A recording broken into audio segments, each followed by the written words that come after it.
انہوں نے بتایا کہ ان کو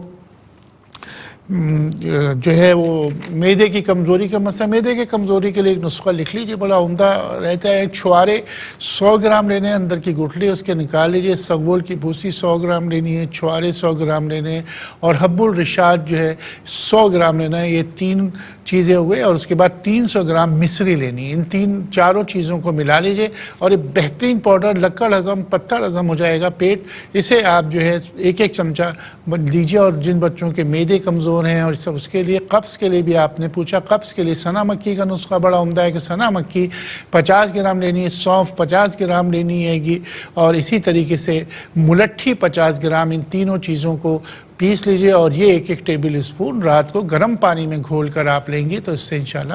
قبض کا دیرینہ مسئلہ بھی حل ہو جائے گا، اور انجیر بھی اس سلسلے میں بہت عمدہ چیز ہے۔ مہرے کے متعلق بتایا کہ مہرے کمزور ہیں، اس کے لیے موسلی سفید 100 گرام، تال مکھانا 100 گرام، اور سورنجان شیریں 100 گرام، تینوں کو پسوا لیجئے، ایک چمچہ صبح شام لیجئے۔ اسکن الرجی کا ایک اور سوال تھا، یہ صاحب نام نہیں بتا سکے، پنیر بوٹی اور ناب بنفشاں کا جوشندہ، تو تینوں چیزیں 5-5 گرام لے لیجئے۔ انہوں نے بتایا کہ سفید بال بچے کے ہو رہے ہیں، اور اس میں جو اسپاٹس سے پڑ رہے ہیں سفید بال ہے، اس میں آپ صرف یہ کیجئے کہ کلونجی اور نیم کا تیل بازار سے لے لیجئے، اور تیسرا تیل انڈے کا تیل ہوگا۔ تینوں تیل جو ہے روغن کے نام سے، روغن بیض مرغ، روغن کلونجی، روغن نیم، تینوں چیزیں ہم وزن لے کے اس کو اس جگہ پر لگائیے۔ انہوں نے بتایا کہ بلغم کا مسئلہ ہے، کیڑے کا مسئلہ ہے، اس کے لیے جو سب سے عمدہ چیز ہے کہ آپ جو ہے خیار شمبر کے نام سے ایک معجون ہوتا ہے، خیار شمبر، بازار سے اس کو منگوا کے ان کو صبح شام دیجئے، اور اسی طریقے سے کالے چنے جو ہوتے ہیں وہ پسوا لیجئے، تقریباً 1 پاؤ وہ پسوا لیں، اس میں تقریباً 25 گرام دکنی مرچ ہو، اور اس کے بعد اسے مصری ملا کے 100 گرام پاؤڈر سا بنا لیجئے، صبح شام لیجئے۔ کچھ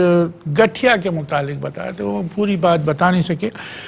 تو اس میں جو ہے انجیر جو ہے آپ لیجئے، انجیر بڑی عمدہ چیز ہے، گٹھیا کا علاج ہے۔ طب نبوی صلی اللہ علیہ وسلم نے اس کے متعلق بتایا بھی یہ کہ آپ 3 انجیر صبح کے وقت لے لیجئے، 3 انجیر رات کے وقت اپنی وائف کو دیجئے، اس سے بڑے عمدہ چیز ہے۔ اور ایلوویرا سلسلے میں بڑی عمدہ چیز ہے، جسے جوار باٹھا کہتے ہیں، وہ آپ لے لیجئے، اور اس کی جیل کا تقریباً 2 انچ کا ٹکڑا جو ہے وہ آپ ان کو اپنے وائف کو صبح اور شام کھلائیے۔ اور اسی طریقے سے ایلوویرا کا ایک خاصہ یہ ہے کہ جس جگہ پہ درد ہو اس کو راؤنڈ دی کلاک اس طریقے سے اس کی جیل کو ملیے، گھٹنے میں درد ہے تو اس طریقے سے ملیے، اور اس طریقے سے اس کو لگانے سے بڑی عمدہ چیز ہوتی ہے۔ یا پھر ایلوویرا کا حلوہ جسے ہم گھی گوار کا حلوہ کہتے ہیں، وہ بھی گٹھیا اور دردوں کے لیے بہت عمدہ چیز ہے۔ اور جو موسم کے جو پھل ہوتے ہیں وہ ضرور